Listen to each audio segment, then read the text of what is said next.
జిల్లా కలెక్టర్ గారి ఆదేశాల మేరకు తెలంగాణ సాంస్కృతిక సారథి మేరుగు రవీంద్ర గౌడ్ బృందం మన గ్రామానికి రావడం జరిగింది.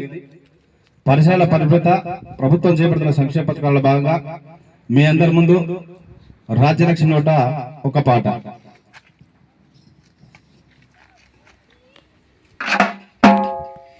ఎత్తుదాము రండి ఊరు వాడ చెట్టను, చిమ్ముదాము చీపురందుకోని దుమ్మును.